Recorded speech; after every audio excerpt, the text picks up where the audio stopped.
नमस्कार, बहुत स्वागत है आपका। आप देख रहे हैं सबसे बड़ा अखाड़ा में हूं आपके साथ शिल्पा। पेट्रोल डीजल आधुनिक दुनिया में ये दो ऐसे शब्द हैं जो परोक्ष या अपरोक्ष रूप से आम आदमी को बेहद प्रभावित करते हैं। जब इनका रेट बढ़ता है तो महंगाई बढ़ जाती है, जब इनका रेट घटता है तो महंगाई खुद ब खुद घट जाती है।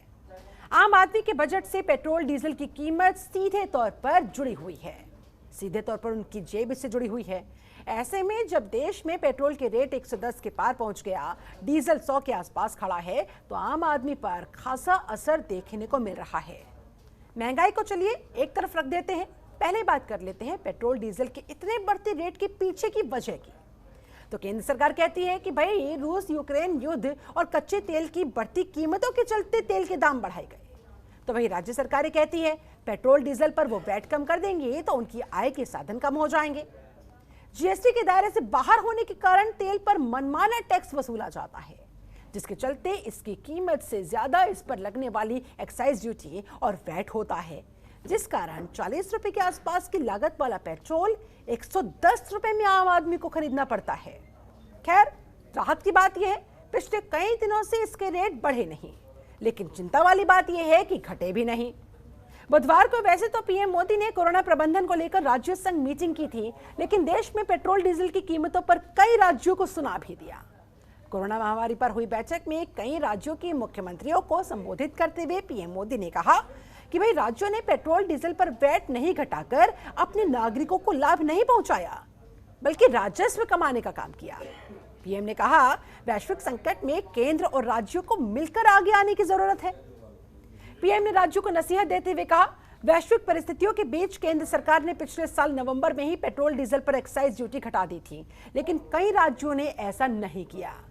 उन्होंने राज्यों से आग्रह किया कि वैश्विक चुनौती की इस घड़ी में केंद्र और राज्यों को साथ मिलकर चलने की जरूरत है। पीएम मोदी यही नहीं रुके, उन्होंने सीधे सीधे राज्यों का नाम लेकर विपक्ष को घेरा और कहा चेन्नई में पेट्रोल के दाम 111 रुपए के करीब है, जयपुर में 118 से ज्यादा है, हैदराबाद में 119 रुपए से ऊपर है, कोलकाता में 115 रुपए से अधिक है, मुंबई में तो दाम 120 रुपए तक पहुंच गए। वहीं मुंबई के बगल में दमनदीव में पेट्रोल का भाव 102 रुपए है, लखनऊ में 105 है, जम्मू में 106 है, गुवाहाटी में 105 रुपए, गुड़गांव में 105। तो वही छोटे से राज्य उत्तराखंड के देहरादून में पेट्रोल का दाम 103 रुपया है। यानी कि साफ है पीएम ने सीधे सीधे विपक्षी दलों के शासित राज्यों को घेरा, पेट्रोल डीजल की आसमान छूती कीमतों से अपना पल्ला छाट लिया। पीएम मोदी के बयान के बाद राजनीति ना गरमाए, ऐसा भला कैसे हो सकता है? पीएम मोदी के इस आरोप का विपक्ष ने जवाब दिया और कांग्रेस ने तो यूपीए सरकार और मौजूदा एनडीए सरकार में एक्साइज ड्यूटी के आंकड़े तक जारी कर दिए। वैसे ये किसी से छिपा नहीं है कि पिछले 7 सालों में पेट्रोल लगभग 50 रुपए, डीजल अभी तकरीबन दोगुना हो चुका है। सरकार इसके पीछे कच्चे तेल की कीमतों की दुहाई देती दिखती है, लेकिन जब भी चुनाव होते हैं तो तेल के दाम 3-4 महीने के लिए तो थम जाते हैं, लेकिन फिर से थोड़ी सी फौरी राहत दे दी जाती है और जैसे ही चुनाव समाप्त हो जाते हैं फिर से बढ़ोतरी का खेल वही शुरू हो जा, उस पर कोई लगाम नहीं लग पाती है। ऐसे में बड़ा सवाल उठता है कि क्या राज्यों पर जिम्मेदारी डालकर बचना चाहती है केंद्र सरकार? और राज्यों से भी सवाल कि वैसे तो तेल की कीमतों को लेकर केंद्र सरकार को घेरा जाता है, लेकिन अपने अपने यहां पर वैट कम क्यों नहीं करते, इनके रेट क्यों नहीं घटाते? आज चर्चा इसी पर। अब आपसे मेरी प्रार्थना है कि देश हित में आप पिछले नवंबर में जो करना था, 6 महीने डिले हो चुका है, अब भी आप अपने राज्य के नागरिकों को वैट कम करके इसका बेनिफिट पहुंचाइए। आप सब जानते हैं कि भारत सरकार के पास जो रेवेन्यू आता है उसका 42% तो राज्यों के ही पास चला जाता है। मेरा सभी राज्यों से आग्रह है कि वैश्विक संकट के इस समय में कोऑपरेटिव फेडरलिज्म की भावना पर चलते हुए एक टीम के रूप में हम सब मिलकर काम करें। अब मैं कई विषय हैं, बारीकी में नहीं जा रहा हूं, जैसे फर्टिलाइजर। आज हम तो फर्टिलाइजर पर दुनिया के देशों पर डिपेंडेंट है। कितना बड़ा संकट आया है, लगातार अनेक गुना सब्सिडी बढ़ रही है। हम किसानों पर बोझ ट्रांसफर नहीं करना चाहते। अब ऐसे संकट झेलने पड़ रहे हैं, तब मैं आप सबसे आग्रह करता हूं, प्रार्थना करता हूं कि आप अपने राज्य, अपने पड़ोसी राज्य, सभी देशवासियों के हित में उसकी सर्वोच्च प्राथमिक दे। मैं ये आपके सलाहकारों को भी ध्यान नहीं है। आप बोल रहे झारखंड करे, झारखंड से ज्यादा टैक्स तो बिहार में लगता है प्रधानमंत्री जी, वहां पे आप क्यों नहीं कम करवा देते? आप कह रहे हैं कि राजस्थान कम करे, राजस्थान से ज्यादा तो पेट्रोल पर टैक्स मध्य प्रदेश में लगता है प्रधानमंत्री जी। एक आकलन किया है मैंने कि अगर 100 रुपये अगर मान लें तो पेट्रोल के ऊपर 65% टैक्स लगता है महाराष्ट्र पे, तो मध्य प्रदेश में लगता है 61%। तो मध्य प्रदेश को क्यों नहीं कम करवा देते प्रधानमंत्री जी आप? तो पीएम नरेंद्र मोदी ने महंगाई के इस मुद्दे पर, तेल की बढ़ती कीमतों के इस मसले पर जिस तरह से गेंद को डाला है राज्यों के पाले में, तमाम प्रतिक्रियाएं आनी इस पर शुरू हो गई है। बहुत सारे सवाल खड़े होते हुए, मसलन क्या तेल बना सरकारों के लिए कमाई का खेल? तेल के बढ़ते दामों का जिम्मेदार कौन? जिम्मेदार जो कोई भी हो, लेकिन बोझ तो आम जनता को झेलना पड़ता है, झेलना पड़ रहा है। पीएम मोदी का संकेत, क्या राज्य अब घटाएंगे टैक्स? क्या लोगों को मिल पाएगी थोड़ी राहत? एक्साइज बनाम वैट पे उलझा आम आदमी का बजट। आज इन्हीं तमाम सवालों के हम जवाब खोजेंगे। हमारे साथ इस समय एक खास पैनल जुड़ा हुआ है। पैनल का मैं तारुफ आपसे करवा देती हूँ। हमारे साथ है बीजेपी प्रवक्ता रमाकांत मिश्रा जुड़े हुए, बहुत स्वागत करती हूँ सर आपका। हमारे साथ कांग्रेस प्रवक्ता है डॉक्टर सुधा मिश्रा मौजूद हैं, बहुत स्वागत है आपका। समाजवादी पार्टी नेता नवीन दुबे जी हमारे साथ उपस्थित है, बहुत स्वागत है आपका। आईएएफ डायरेक्टर अमन अग्रवाल जी हमारे साथ उपस्थित है, बहुत स्वागत है आपका भी। अर्थशास्त्री यतेंद्र खेमका जी भी हमारे साथ जुड़ चुके हैं, आपका भी बहुत स्वागत करती हूँ। सबसे पहले चर्चा की शुरुआत रमाकांत जी आपके साथ करना चाहूंगी। जिस तरह से केंद्र बार रही थी महंगाई को लेकर, पेट्रोल डीजल के बढ़ते हुए दामों को लेकर, पीएम मोदी ने एक ही झटके में गेंद सीधे राज्यों के पाले में डालकर क्या पल्ला झाड़ लिया?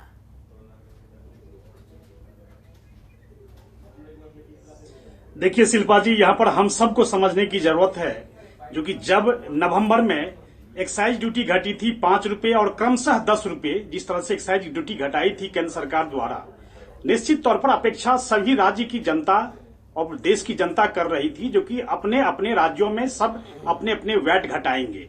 लेकिन कुछ राज्यों ने तो घटाए। मैं सीधा मुद्दे पर ही आता हूं, सीधा विषय पे आता हूं। और कुछ राज्यों ने तो घटाए, लेकिन कुछ राज्यों ने अभी तक भी नहीं घटाए, खास करके मजबूरन। जब आज प्रधानमंत्री जी ने अपने वक्तव्य में कहा, जो कि कुछ ऐसे राज्य हैं जो अभी तक भी वैट घटाने की चेष्टा नहीं कर रहे हैं और जनता उनसे अपेक्षा कर रही है, निश्चित तौर पर उनका बिल्कुल ये था जो कि जनता को राहत हो। सीधा सीधा संवाद उन्होंने अपने सभी मुख्यमंत्रियों से यही किया कि अपने राज्यों के अंदर में जो वैट आपने, जो एक्साइज ड्यूटी घटने के बाद जो आपसे अपेक्षा की जा रही थी, वो आपको घटाना चाहिए था, वो लेकिन नहीं घटाया आपने। अब मैं देखिए, मैं खास करके मैं एक चीज कहना चाहूंगा, जो पिछले 3 वित्त वर्षों में आरबीआई आंकड़े हैं, जो मैं आपको थोड़ा सा साझा करना चाहता हूं। जो 2020-21 में राज्यों का जो कुल बिक्री कर था, उसमें टोटल था 342,236। मैं 20-21 की बात कर रहा हूं, जिसमें पेट्रोलियम प्रोडक्ट के ऊपर में जो टैक्स था वो था 2,02,937 करोड़ रुपए उसकी आय थी टैक्स के रूप में। अब मैं दूसरे वित्त वर्ष की बात कर रहा हूं, जिसमें था 3,10,839, जिसमें 2,04,93 केवल पेट्रोलियम टैक्स थे केवल। एक था 2,88,693 वर्ष में 201,265। बताइए, क्रमशः 70%, 64% और 60% के लगभग केवल राज्यों ने जो है ये वित्त वर्ष के अंदर में पेट्रोलियम पदार्थ से जो टैक्स का कलेक्शन किया, वो बिल्कुल है। ठीक है, राज्यों के पास भी जिम्मेदारियां हैं। हाँ। लेकिन आप अगर देखेंगे, जो एक्साइज ड्यूटी जहां तक बात है, हमारे लिस्ट में बैठे हुए हैं यहाँ पर, और जो विश्लेषक हैं हमारे, जो इकोनॉमिस्ट हैं, हाँ। वो भी कहेंगे, सब कुछ कहेंगे। मैं कह रहा हूं, जो एक्साइज ड्यूटी है उसमें आप 42% वो भी टैक्स राज्य को चला जाता है। अब आप क्या केंद्र सरकार से क्या अपेक्षा करते हैं? आज अगर महंगाई की बात हो रही है, वैश्विक परिस्थितियों का जिस तरह से यहां पर मैं देख रहा हूं, जो कि पूरी तरह से वैश्विक परिस्थिति का जो अभी जो सप्लाई चेन है अभी भी प्रभावित है। अभी भी वो बिल्कुल नॉर्मल नहीं हुआ। हम लोगों ने देखा जो पिछले कोविड के समय में भी किस तरह से प्रभावित था, अभी वर्तमान में भी किस तरह से प्रभावित है।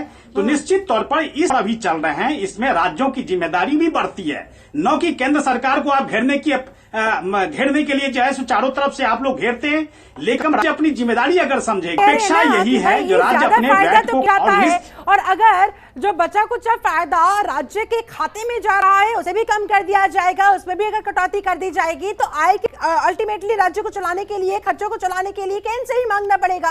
तो इसलिए राज्य नहीं चाहते हैं इस तरह से कटौती करना, कह रहे हैं कि भाई पहले केंद्र शुरुआत करे उसके बाद हम करेंगे। नहीं, वो तो केंद्र ने तो शुरुआत कर दिया था नवंबर में ही, जब हम लोगों ने कहा था ये दिवाली का गिफ्ट है। निश्चित तौर पर 5 और 10 क्रमशः हम लोगों ने जो एक्साइज ड्यूटी यही कर रही थी, जो कि हर एक राज्य के अंदर में ये वैट घटेगा। लेकिन कुछ राज्यों ने घटाए, कुछ राज्यों ने नहीं घटाए। और केवल आप खाली कलेक्शन करने पे के ऊपर में लगे हुए हैं, महंगाई के बारे में आपको कोई चिंता नहीं है। जवाब ले लेती हूँ डॉक्टर सुधा, आप लोग कलेक्शन करने में जुटे हुए हैं। राजस्थान की बात कर ले, महाराष्ट्र की बात कर ले, सबसे महंगा तेल वहां पर कह रहे हैं कि भाई आप लोगों को तो सिर्फ पैसे के कलेक्शन से मतलब है, और जब ठीकरा फोड़ने की बात हो जाता है।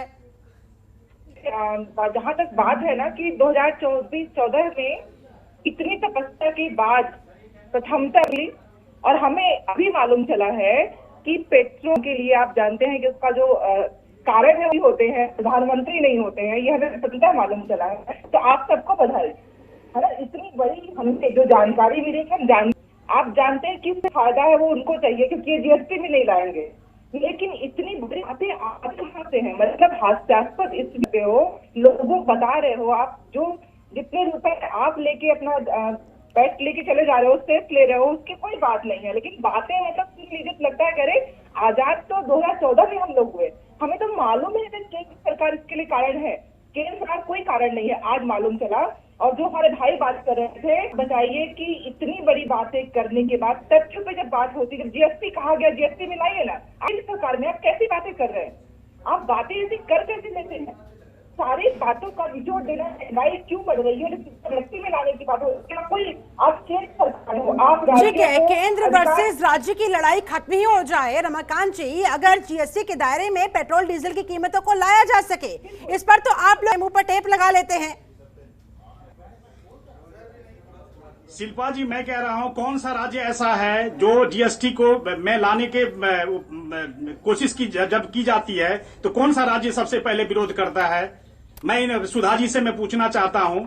और आज कह रहे हैं क्योंकि जीएसटी में लाने के लिए जो है सो हर एक के साथ उसके कंसेंट होने जरूरी है, हर एक राज्य के कंसेंट होने जरूरी है। लेकिन सबसे पहले आप देखेंगे जो केंद्र जब हम लोग जीएसटी का मीटिंग बिठाते हैं के लिए, तो कांग्रेस शासित जो प्रदेश है सबसे पहले यही अपोज करती है। तो आज अगर हम चैनलों पर बैठ करके खाली यही बहस ही करते रहेंगे, जो जुड़े मुद्दे हैं उसका निवारण हम नहीं करेंगे, करने की कोशिश नहीं करेंगे, केवल बातें ही करेंगे, तो ऐसे काम तो चलेगा नहीं। अपनी जिम्मेदारियों को आप लोग समझते नहीं है, अपनी जिम्मेदारी नहीं समझेंगे, लेकिन केंद्र की क्या जिम्मेदारी रहेंगे? हमारे साथ और भी मेहमान जुड़े हुए हैं, नवीन दुबे जी भी हमारे साथ। मैं कह रहा हूँ जो कि केंद्र की जिम्मेदारी तो गिनाते हैं, लेकिन राज्य अपनी जिम्मेदारी भी है। इस देश का एक एक नागरिक इससे प्रभावित है, गंगानगर के अंदर में उसकी जेब उसकी इससे प्रभावित है। सर, आपस में नहीं उलझना है, हमें आम जनता के लिए, महंगाई से त्रस्त लोगों के लिए कोई समाधान खोजना है, विकल्प पर बात करनी है, क्या कुछ किया जा सकता है उस पर आना है।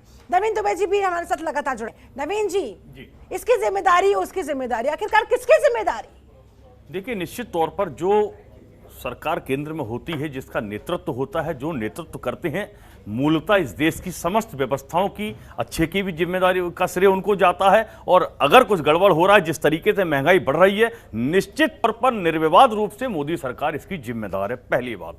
दूसरी बात, रमाकांत मिश्रा जी, मैं आपसे अवगत कराना चाहता हूं, 2014 में जब आपकी पार्टी सत्ता में देश में नहीं आई थी, उससे पहले आप ही की पार्टी के नेता सड़कों पर गैस सिलेंडर के गुब्बारे पे गले में लटकाकर आंदोलन किया करते थे और बार बार मनमोहन सिंह सरकार को दोष दिया करते थे कि इनकी नीति है। और 2014 से और आज की तारीख तक आप देख लीजिएगा, पेट्रोल समय डीजल 50 रुपए हुआ करता था जब आप सत्ता में आए थे, और डीजल जो है 61 रुपए हुआ करता था। आज की तारीख में जिस तरीके से ये महंगाई बढ़ी है, आप बता दीजिए, यूक्रेन का युद्ध अभी शुरू हुआ है, इससे पहले आप निरंतर पेट्रोल और डीजल के दाम बढ़ाते चले आ रहे। अब आपने क्या कार्ड खेला कि इलेक्शन आपके यहाँ होने थे, मैं आपने उठा के रेट डाउन किया, थोड़ा सा एक्साइज कट कर दिया, पब्लिक की वाहवाही लूट ली। उसके बाद जिस दिन इलेक्शन जी मुझे कंप्लीट कर लीजिए, जिस दिन रिजल्ट आया है आपने इमीडिएटली अपना पुराना ढर्रा अपना लिया, रेट बढ़ाने शुरू कर दिए। ये टैक्टिस होती है, this is the political tactics. इससे जनता का कोई सरोकार नहीं। आपको जनता मर रही है,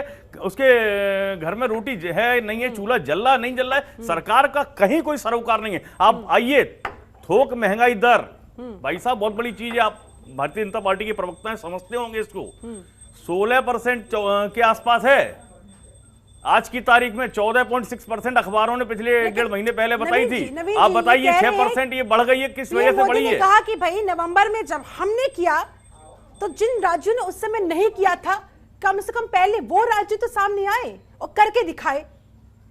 नहीं, देखिए ऐसा है, राज्य अलग अलग पार्टियों से जुड़े हुए हैं, अलग अलग पार्टियों की सत्ता सब राज्यों में है। हाँ। आप एग्जाम्पल के तौर पर जहां भारतीय जनता पार्टी की सरकारें हैं, हाँ। वहां कौन सा आपने ऐसा ट्रेमेंडस चेंज कर दिया है जिससे एक बहुत बड़ी राहत वहां की उस राज्य की जनता को मिली? मैं उत्तर प्रदेश में रहता हूं, उत्तर प्रदेश में बता दीजिए कि कौन सी बहुत बड़ी राहत दे दी। और रमाकांत मिश्रा जी, कोरोना की आप दुहाई दे सकते हैं, मैं कोरोना पर भी आपसे सवाल पूछूंगा। केंद्र की सरकार ने 20 लाख करोड़ का पैकेज कोरोना के नाम पर डिक्लेयर किया था। 4 दिन निर्मला सीतारमण जी वित्त मंत्री टीवी पर आई थी और उन्होंने उसका एलोकेशन बहुत कायदे से ब्रीफ किया था। आज वो पैसा कहां गया, इंफ्रास्ट्रक्चर में कहां लगता दिखाई दे रहा है, जमीनी धरातल पर वो पैसा किसको आवंटित हुआ है, कौन से उद्देश्य आए हैं, आप बता दीजिए। कहीं कुछ है नहीं। आप लोगों के साथ दिक्कत क्या है कि आप केवल बैलून बना देते हैं और सत्यनारायण की कथा करके उसका प्रचार अश्वमेध यज्ञ की तरह करते हैं। रमाकांत जी आपके पास आऊंगी, लेकिन उससे पहले मैं जल्दी से बाकी के 2 खास मेहमान जो मेरे साथ जुड़े हुए हैं उनका मैं ओपनिंग रिमार्क लेना चाहूंगी। सबसे पहले अमन अग्रवाल जी, सर आप जरा आसान भाषा में जनता को समझाएंगे, क्योंकि जनता कंफ्यूज हो जाती है जब केंद्र राज्य के ऊपर और राज्य केंद्र के ऊपर उंगली उठा देता है। जनता को समझ में नहीं आता है कि भाई आखिरकार जिम्मेदारी किसकी है, हम किससे सवाल करें। बताएं जरा, केंद्र का कितना रोल होता है, राज्य का कितना रोल होता है, और आज जो पीएम मोदी ने कहा उसका यथार्थ बताइए, समझाइए। ये तो पहले आप आगे कहानी हो गई है कि कौन चढ़ेगा पहले, फिर आगे चढ़ेगा, और लोग सब समझते हैं कि सब क्या हो रहा है। जहाँ तक राहत देने की बात है, चाहे वो राज्य सरकारें हों चाहे केंद्र सरकार हो, दोनों के पास सकते हैं लोगों को राहत देने की। और 70 साल के अंदर हिंदुस्तान में बड़ी बड़ी सारी पॉलिटिकल पार्टीज हैं, अलग अलग तरीकों से राहत, अगर वो राहत देना चाहते, तो अगर मंशा है तो बिल्कुल दूर नहीं है ये, बिल्कुल के अंदर। और जहाँ तक तेल के दाम की बात है, मैं पहले यहीं पर कह चुका हूँ, तेल के दामों को अगर जीएसटी में लाया जाता है, जहाँ पे केंद्र सरकार का हिस्सा ज्यादातर तेल के अंदर राज्य है, तो उसका वीटो पावर के बेसिस पे वो ला सकते हैं, क्योंकि वोटिंग होती है उसमें जीएसटी काउंसिल। दूसरी चीज जो है, तो के दाम लागू किए थे वो गलत फॉर्मूला है, बिकॉज जो तेल का दाम आज खरीदा जाता है वो सिर्फ 1 या 2% ओपन मार्केट से खरीदा जाता है। हाँ। कि जो तेल होता है वो सारा एक निर्धारित फिक्स्ड रेट होता है, उसपे कॉन्ट्रैक्टेड रेट होता है, उससे खरीदा जाता है, जो $55 और $65 के बीच में अलग अलग देशों से कॉन्ट्रैक्ट किया हुआ है, जिसमें हम 55% तेल हम मार्केट से खरीदते हैं अंतर्राष्ट्रीय मार्केट से। तो ज्यादातर हमारी मांग जो करीबन 98% है, एक फिक्स रेट पे खरीद रहे हैं। और हमारी जो ऑयल कंपनियां हैं उनके पास करीबन 6.5 लाख करोड़ रिजर्व में पड़ा है, और दिसंबर 2021 तक का जो उनका प्रॉफिट है 6 कंपनियों का, वही अगला प्रॉफिट जो है करीबन 94,000 करोड़ के करीब है।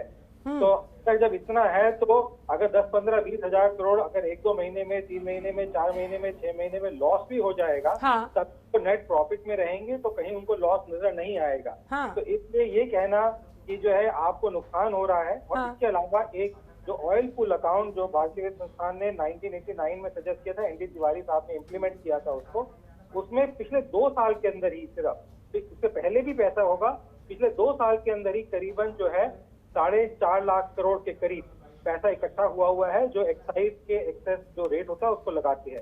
तो जब ये सब चीजें आपके पास हैं और आपका टैक्स कलेक्शन अच्छा हुआ है, एक 1.40 लाख करोड़ के करीब जीएसटी कलेक्शन दिखा रहा है, डायरेक्ट टैक्सेशन कलेक्शन भी अच्छा हुआ है, जब सारे कलेक्शन अच्छे हुए हैं और आपके पास ये सब पैसे हैं, जिस चीज के लिए आपने इकट्ठे किए वो पैसे, अब उस चीज के लिए जो जरूरत है उसको लगाने की, तो उसको लगाया जाए। ऐसा नहीं है कि ये सरकार ने नहीं लगाया, अटल बिहारी वाजपेयी की सरकार ने भी 2000। तो आप कहना चाहते हैं एक बार फिर से केंद्र सरकार को पहल करनी चाहिए, कटौती करनी चाहिए? दोनों चाहें तो कर सकते हैं। अगर ये कहेंगे कि पहले आप तो फिर तो कोई पहला होगा ही नहीं।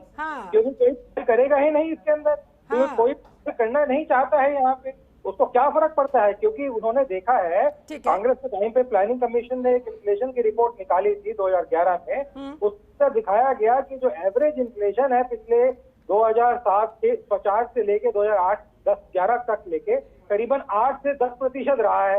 तो जब हिंदुस्तान की जनता 8 10 12% ले चुकी है इन्फ्लेशन, तो अभी सिर्फ 7% है, तो क्या फर्क पड़ता है? और इन्फ्लेशन ले लेगी और थोड़ी मार खा लेगी। तो जब मार खाने की आदत है हिंदुस्तान जनता को, तो वो भी खा सकती है। ये सारी पॉलिटिकल पार्टी, चाहे वो कांग्रेस की हो चाहे बीजेपी की हो, वो सब जानते हैं। इसलिए उनको कोई फर्क नहीं पड़ रहा है कि क्या हो रहा है। ठीक है, हमारे साथ अर्थशास्त्री यतेंद्र खेमका जी भी जुड़े हुए हैं। सर, आपके पास लौटती हूँ। यतेंद्र जी, यानी कि ये मान लिया जाए कि भाई आम जनता तो पिसती ही रहती है, आदत सी हो गई है, इसीलिए केंद्र और राज्य आपस में ही तो मैमे का खेल खेलते रहते हैं, जनता से दोनों को ही कोई सरोकार नहीं।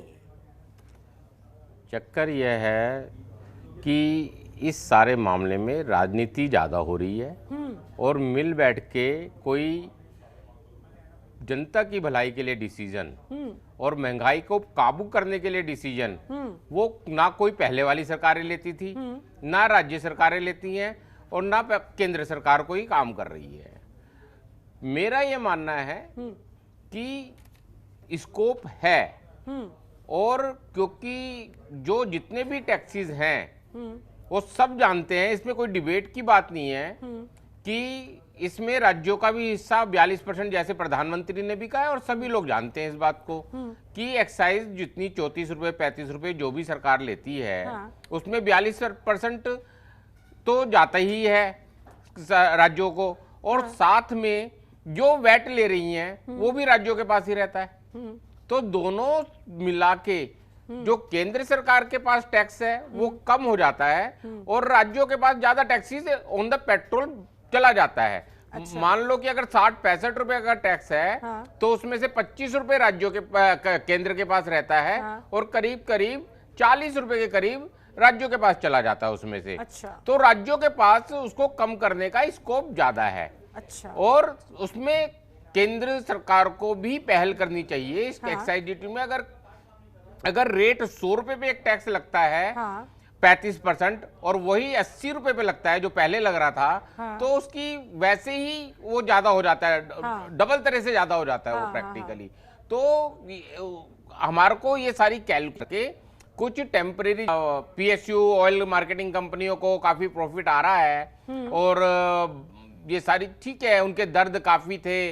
वो बैलेंस शीट में आज बैलेंस शीट उनकी डिस्कस नहीं करूंगा क्योंकि जो प्रॉफिट की है वो पहले क्या था, उसके दर्द को कैसे खत्म किया गया, ऑयल बॉन्ड के क्या इशू थे, वो सारी बातें अभी मैं इस मंच पे मुद्दा ये है कि राजनीति छोड़ के लोगों को और जनता को राहत देनी चाहिए। यानी कि स्कोप है, अगर मिल बैठ के केंद्र और राज्य आपस में बात करे, समाधान पर काम करे, कुछ विकल्प ढूंढे और उन पर आगे एक दूसरे की सहमति के साथ जनता की भलाई के लिए बढ़ा जाए। लेकिन ऐसा होगा कैसे? चलिए, आप सभी खास मेहमान मेरे साथ बने रहे। फिलहाल मुझे रुकना होगा यहाँ पर एक बहुत छोटे से ब्रेक के लिए। सवाल अल्टीमेटली घूम फिर कर वही आ जाता है कि फिर शुरुआत कौन करे? केंद्र कहता है कि राज्य आप करो, राज्य कहता है कि भाई ये हमारे पास तो ऑलरेडी लिमिटेड रिसोर्सेज हैं, लिमिटेड हमारे आय के जो साधन हैं, आप शुरुआत कीजिए। और बस इसी तुतुमैमे के चक्कर में आम जनता पिस रही है, पिसती जा रही है। वक्त से ब्रेक कर लौटते हैं जल्द। ब्रेक के बाद बहुत स्वागत है आपका। जो अखाड़े में चर्चा हो रही है, जिस तरह से कोरोना प्रबंधन को लेकर एक महत्वपूर्ण बैठक हुई, उस पर पीएम नरेंद्र मोदी ने गेंद सीधे सीधे राज्यों के पाले में खिसका दी कि भाई महंगाई को कम करने की जिम्मेदारी चले ठीक है केंद्र की है, लेकिन केंद्र ने नवंबर में जिस तरह से राहत देने का काम किया था, उस समय जिन राज्य सरकारों ने राहत नहीं दी थी, कम से कम अब उन्हें आगे आना चाहिए, राहत देनी चाहिए, शुरुआत उन्हें करनी चाहिए। इस तरह से बहुत सारे सवाल खड़े होते हुए क्या तेल बना सरकारों के लिए कमाई का खेल? तेल के बढ़ते दामों का जिम्मेदार कौन? पीएम मोदी का संकेत, क्या राज्य घटाएंगे अब टैक्स? एक्साइज बनाम वैट में उलझा आम आदमी का बजट। आज जिन्हीं तमाम सवालों के जवाब खोज रहे हमारे साथ एक खास पैनल लगातार जुड़ा हुआ है। एक बार फिर से पैनल का रुख करते हुए रमाकांत जी, आप ही के पास आऊंगी घूम फिर कर। सर, उम्मीद वही केंद्र सरकार से कि अगर एक बार फिर से केंद्र सरकार कुछ सोचे, राज्य सरकारों से बात करे, न सिर्फ जिम्मेदारी थोपने के अलावा अगर जनता के हित के लिए या जनता को थोड़ी राहत प्रदान करने के लिए विकल्पों पर गौर करने की कोशिश करे, तो क्या यह संभव नहीं है सर? आज जनता को जरा क्लियर कर दीजिए, हाँ या ना। बिल्कुल संभव है, बिल्कुल संभव है शिल्पा। देखिए शिल्पा जी, मैं कह रहा हूं बिल्कुल संभव है। क्यों नहीं संभव है? कौन सी ऐसी चीज है जो कि संभव नहीं है? कैसे हो? लेकिन इसमें एक चीज बताना चाहूंगा मैं आपको, क्योंकि ये कलेक्टिव एफर्ट होता है शिल्पा जी। हाँ, आवाज आ रही है मेरी? आ रही है सर, बोलिए। आ रही है।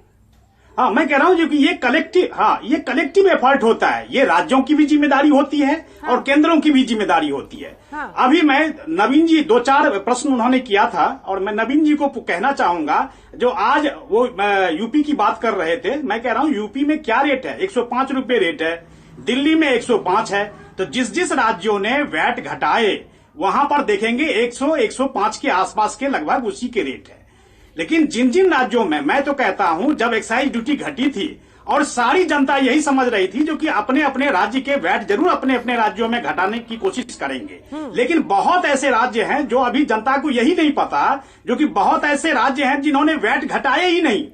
अब इन्होंने एक चीज और कहा था, जो कि 20 लाख करोड़ हमने एलोकेट किया था कोरोना के समय में। मैं कह रहा हूं आरटीआई फाइल करिए, मेरी बातों पर आपको विश्वास नहीं होगा, आप आरटीआई फाइल करिए और देखिए जो कि क्या आपको उत्तर मिल रहा है। फिर उसके बाद अब आता हूं मैं शिल्पा जी, एक चीज और कहना चाहूंगा। अगर मैं इनकम और एक्सपेंडिचर की ही बात अगर कर लूं तो मैं मात्र एक छोटा सा 10 सेकंड लूंगा, उससे ज्यादा नहीं लूंगा। अभी अगर रिवेन्यू अगर हम देखते हैं तो रिवेन्यू कम से उधार वो अन्य देनदारी 35%, GST 16%, corporation tax 15%, income tax 15%, central excise duty 7%, custom duty 5%, गैर टैक्स रिवेन्यू 5% और गैर कर्ज पूंजी से हासिल 2%। ये मात्र हमारे पास रिवेन्यू आने के सोर्सेज है। अब देखिए सेंट्रल एक्साइज ड्यूटी 7% में 3.5% के आसपास, मैं कह रहा हूं जो कि 7.5% में रखिए 3% के आसपास, उसका अगर 42% निकालेंगे तो ये राज्यों को चला जाता है। जब हम बात करते हैं, जो वैट घटाने की बात करते हैं, तो ये तलवार खींच लेते हैं। अरे ऐसे काम थोड़ी ही चलेगा। आप महंगाई के ऊपर में काबू करने के लिए क्या केंद्र सरकार की ही जिम्मेदारी है क्या? और केंद्र सरकार जब आपको कह रहा है जो कि सप्लाई चेन प्रभावित हो रहा है, रूस यूक्रेन युद्ध को आप मानने को तैयार नहीं है।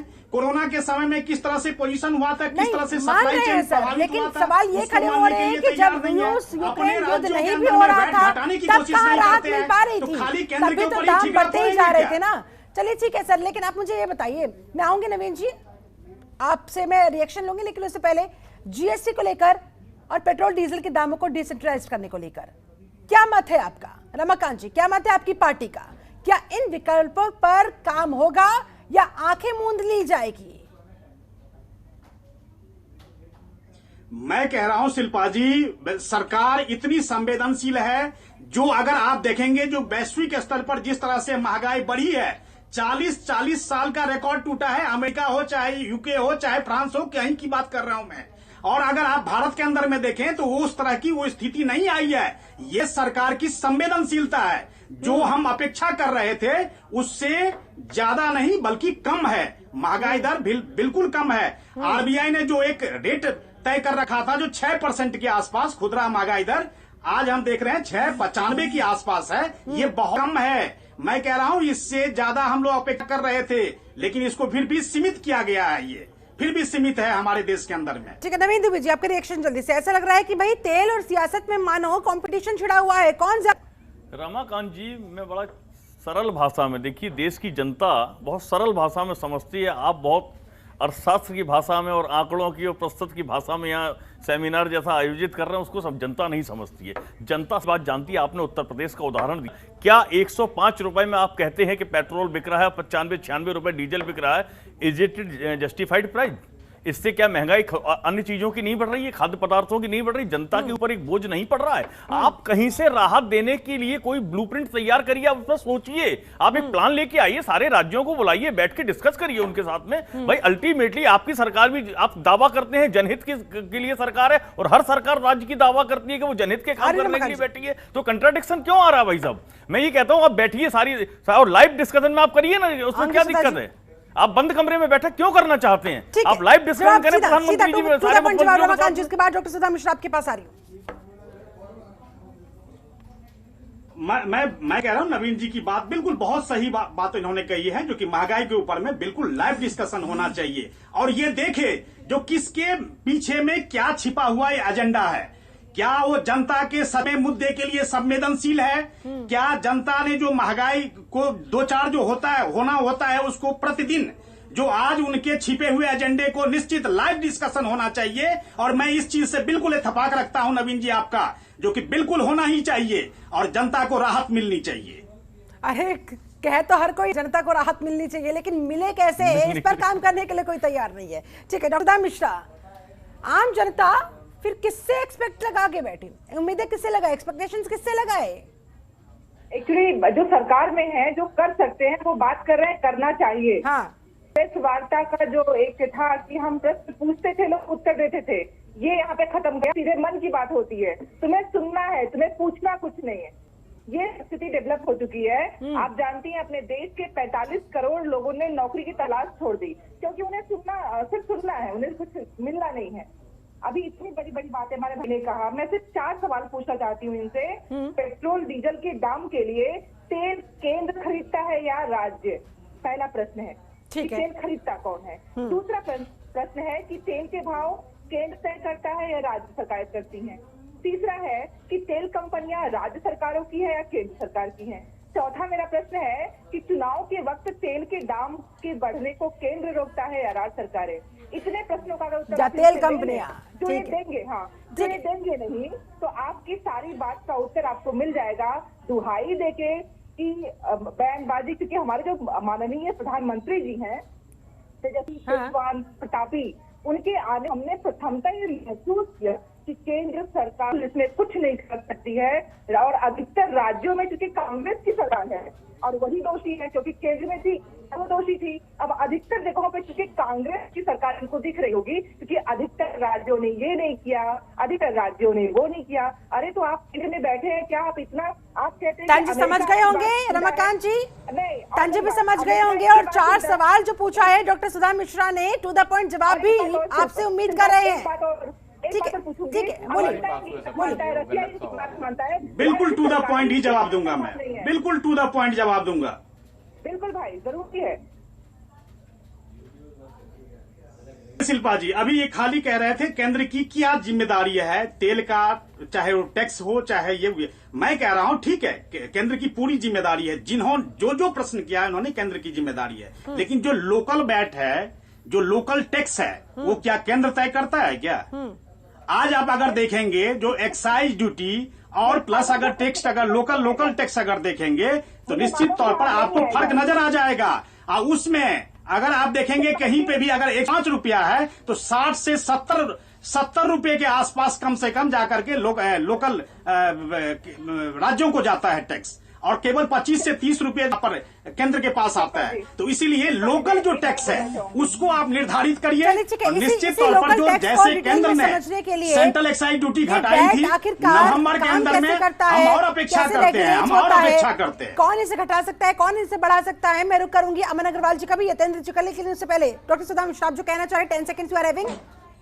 मैं इस चैनल के माध्यम से जनता को बस इतना बताना चाहती हूँ कि प्रश्न लेकर जो उत्तर नहीं मिलेगा, बयानबाजी मिलेगी। और ये दिखा रहे हैं रमाकांत भाई जी, किसी प्रश्न का उत्तर नहीं। यही तो सबसे बड़ी विडंबना है ना, आरोप प्रत्यारोप तो होता है, सवाल जवाब तो होते हैं, लेकिन समाधान की तरफ कोई जाने की कोशिश नहीं। चलिए ठीक है अमन जी पहले रुक आपका करना चाहूँ।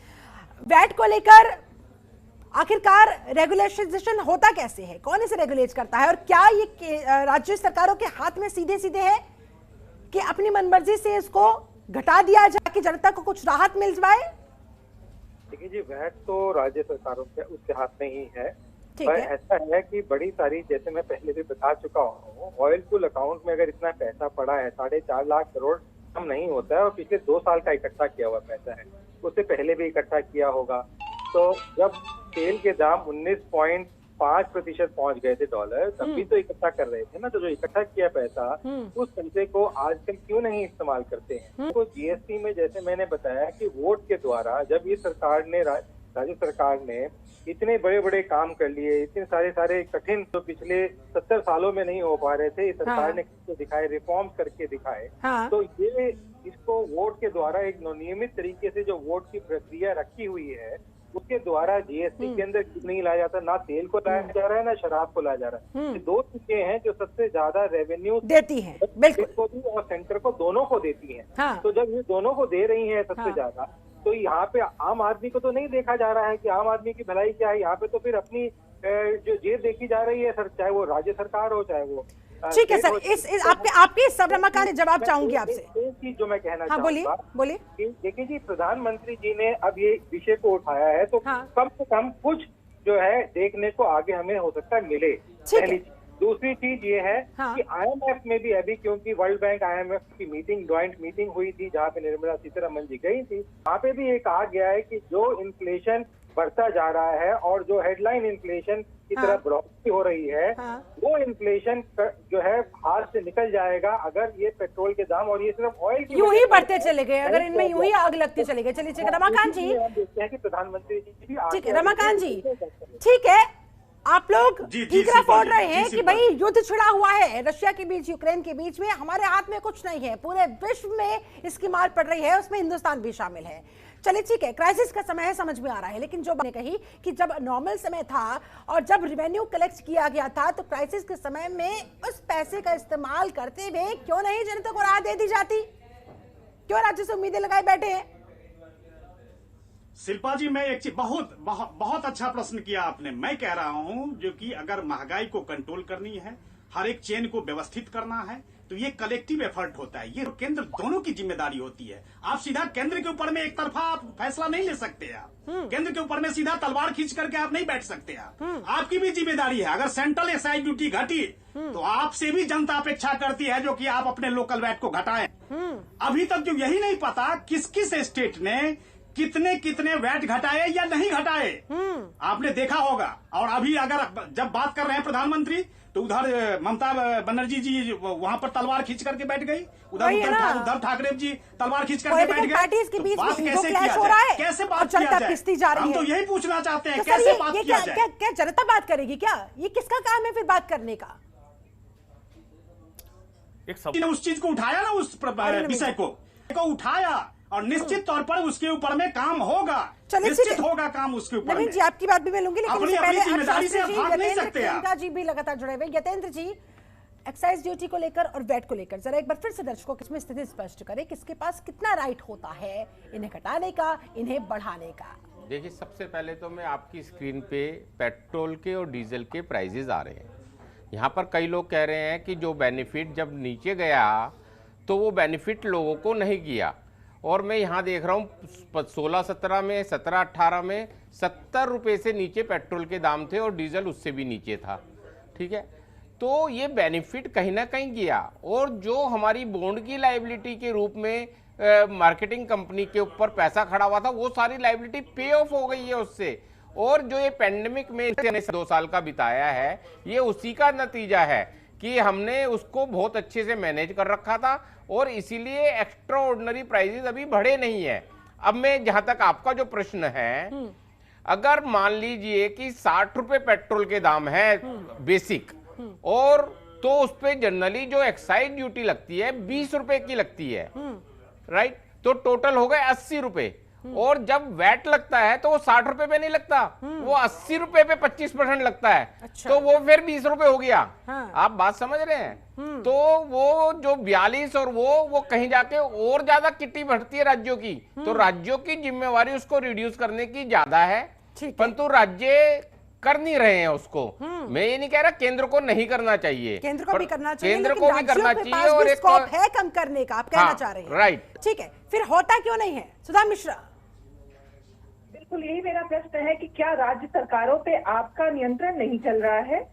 आपके बहुतायत प्रश्न आ रहे हैं, मैं यही पूछ रहा हूँ। एमपी आप देख रहे हो, बाकी राज्यों की जितने में आपकी सरकारें, आप उनका नाम नहीं ले रहे हो, लेकिन बाकी आपके पास सारे राज्य सरकार, आप कह रहे हो पता ही नहीं कौन सा है। आप केंद्र सरकार में, आपको सारी जानकारी होनी चाहिए, और अगर आप वो चाहते हो नियम में लाना, तो सबके लिए एक नियम क्यों नहीं हो जाता? कैसे कोई नहीं कर सकता है? ये सब सिर्फ राजनीति है। 2024 का चुनाव आ गया, इसलिए मोदी जी बोलने लगे पेट्रोल के दाम, चुनाव खत्म उत्तर में या उत्तर प्रदेश का पेट्रोल का दाम बढ़ने लगा, क्योंकि चुनाव आने वाले हैं। अब वो जग गए हैं, अब वो फिर से जग के सारा काम करेंगे, चुनाव जीतेंगे, चुनाव के लिए वादे करेंगे। चुनाव तो बहाना है मैडम, हमारा देश का लोकतंत्र है। आप तो भली बात वाकिफ होंगी, साल भर चुनाव रहता है, कभी किसी राज्य का कभी किसी राज्य का। शिल्पी दी, यही तो प्रॉब्लम है कि अब वर्तमान में कोई रह के कोई कार्य करने की कोशिश ही नहीं करता है। अगर जो पिछले इतने वर्षों में देश हमारा आज इस स्थिति पहुंचा है कि लोग कहते हैं कि भारत वैश्विक रूप से इतना मजबूत है, वो कार्य जो किए गए उसकी वजह से है।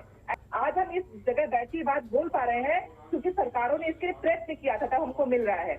हम एहसान फरामोश नहीं हो सकते हैं, कृतज्ञता दिखानी चाहिए। अब हम वर्तमान परिस्थिति में कैसे और बेहतर कर सकते हैं, इसलिए। लेकिन क्या राज्यों को इस पर भी सोचना चाहिए? डॉक्टर सुधा मिश्रा, आपको क्या लगता है, क्या इस पर भी सोचना चाहिए कि चलिए ठीक है, एक बार फिर से शुरुआत करके वैट को थोड़ा कम करके, पीएम मोदी ने जो बात कही, जिस तरफ संकेत दिया, इशारा किया कि भाई राज्य अब आपकी बारी है, आप करके दिखाइए, और अगर ये किया गया राज्यों की तरफ से तो कहीं ना कहीं अल्टीमेटली एक प्रेशर क्रिएट किया जा सकेगा केंद्र पर कि देखिए आपने कहा, हमने किया, अब आप कीजिए।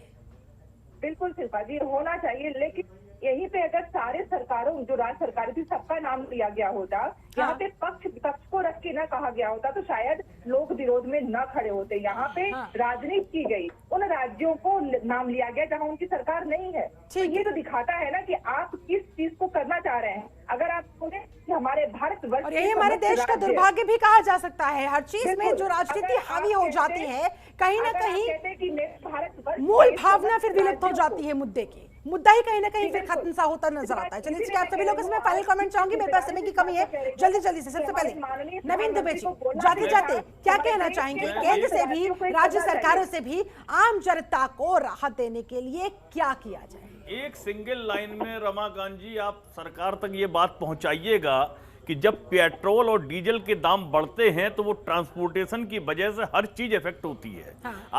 हम एक डेवलपिंग कंट्री हैं, हमारे यहाँ इंफ्रा पर बहुत बड़ा काम होने की जरूरत है। इंफ्रा से जुड़े हुए जो आइटम्स हैं, आपने सीमेंट के ऊपर 28% जीएसटी कर रखा है, आप उसको उठा के स्लाइस करके 12% पे ले आइए। इंफ्रा के काम में, मेटल इंडस्ट्री में आप चले जाइए, सरिया पर चले जाइए, अल्टीमेटली आप कहीं से अगर उसको बैकअप दे देंगे तो आपका इंफ्रा का काम बढ़ेगा, लोगों को रोजगार मिलेगा। और ये जो वैश्विक मंदी कह लीजिए, महंगाई कह लीजिए तेल के दामों में, इसका इंपैक्ट यहाँ आने के बाद न्यूट्रलाइज हो जाएगा। आपको ज्यादा प्रभाव नहीं पड़ेगा क्योंकि वो वॉल्यूम बढ़ जाएगा, तो आपके पास टैक्सेस ज्यादा आएंगे। लेकिन पेट्रोल डीजल को जीएसटी मिला देंगे तो सर पूरी कहानी खत्म हो जाएगी। नहीं, हम ये कहते हैं आप राज्यों के साथ बैठिए और जीएसटी पर चर्चा कीजिए। चलिए ठीक है, अमन अग्रवाल जी, फाइनल कमेंट आपका, क्या उम्मीद नजर आती है सर ये सारी बातें सिर्फ बयानबाजी तक सीमित हो जाएगी? बयानबाजी की बात नहीं है। अगर प्रधानमंत्री चीफ मिनिस्टर्स के साथ मिलकर बात कर रहे हैं तो कुछ ना कुछ जरूर आगे निकलने की उम्मीद है, बिकॉज अब तक तो कोई बातचीत ही नहीं कर रहा था। सिर्फ बयान आ रहे थे कि ये बाहर के तेल बढ़ रहे हैं तो इसलिए हम बढ़ा रहे हैं। पर अगर ये चिंता दिमाग में आ रही है, ये प्रस्तुत दिखाई दे रही है लोगों के सामने कि ये प्रॉब्लम है, तो कुछ ना कुछ जरूर निवारण निकलने की मेरे को उम्मीद नजर आ रही है। ठीक है, जितेंद्र खेमका जी, आपको भी कोई उम्मीद दिखाई दे रही है?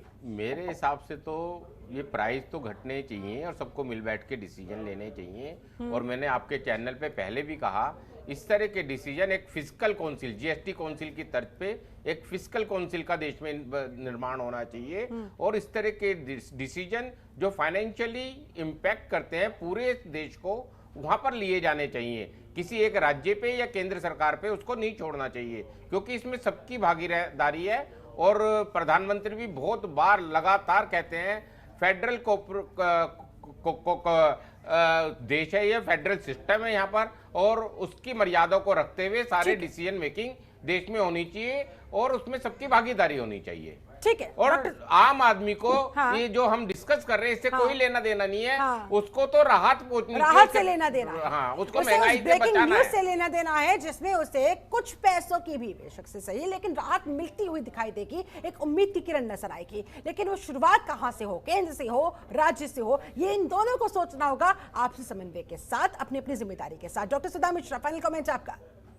जी बिल्कुल, मैं अपने केंद्र सरकार से एक बार ये जरूर कहना चाहूंगी, हमारे रमाकांत भाई बैठे हुए हैं आपके चैनल के माध्यम से, कि जब भी कोई इम्प्लीमेंट कार्य करना हो, कोई कार्य करने की अगर आपके मन में सच में इच्छा है, तो आपको जिस मीटिंग में आप बैठे थे वहां पे आप समस्त राज्यों को एक बार दिशा निर्देश देते कि हमें आम जनता जिसकी वजह से आप वहां पे हो, आप क्या कर रहे हो, कैसे हो, कहाँ बैठे हो, जनता के पास बिजली नहीं, खाना नहीं, कपड़े नहीं, स्कूल नहीं, उन सुविधाओं को देने के लिए हम क्या से क्या कर सकते हैं, कैसे कर सकते हैं। अगर बातें हो रही होती तो आज सच में देश की तस्वीर दूसरी हो रही होती। मैं सब चाहते हैं के लिए समस्त राज्यों को ये करना है, हम मिल बैठ के कार्य करते हैं तो हमारा देश आगे बढ़ेगा। इस हमारे प्रधानमंत्री जी को कार्य करना चाहिए और मैं ये आशा करती हूँ कि शायद हमारे प्रधानमंत्री जी कुछ राज्यों की बात न करके सभी राज्यों के साथ मिलके इस सरकार के साथ उस कार्य को कार्यान्वयन करेंगे जिससे जनता का हित हो। और ये कैसे किया जाएगा? रमाकांत मिश्रा, जाते जाते फाइनल कमेंट आपका। ठीक है, बार बार कलेक्टिव रिस्पॉन्सिबिलिटी की बात तो कह रहे हैं, लेकिन केंद्र राज्यों के साथ कैसे ये समन्वय दोनों पक्ष बैठकर बात करेंगे आपस में ईगो क्लैश किए बिना?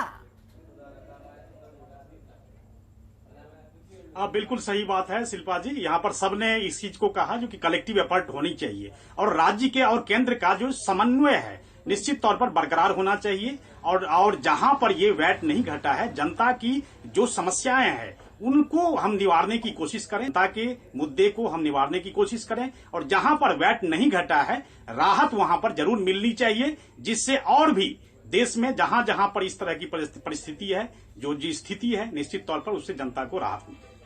बहुत बहुत शुक्रिया आप सभी खास मेहमानों का मेरे साथ इस चर्चा में जुड़ने के लिए। समय मेरे पास बस इतना ही था, बहुत बहुत धन्यवाद। तो कलेक्टिव अप्रोच की, कलेक्टिव एफर्ट की, कलेक्टिव रिस्पॉन्सिबिलिटी की बात तो केंद्र और राज्य सरकारों की तरफ से की जा रही है, लेकिन मसला आकर फंस जाता है पहले आप पर।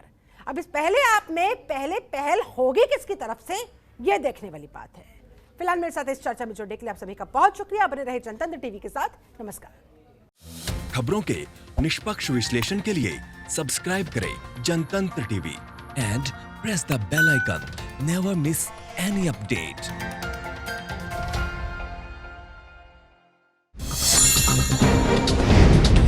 डाउनलोड कीजिए जनतंत्र टीवी ऐप को, जो कि अवेलेबल है गूगल प्ले और ऐप स्टोर पर। अधिक जानकारी के लिए अभी डाउनलोड करें।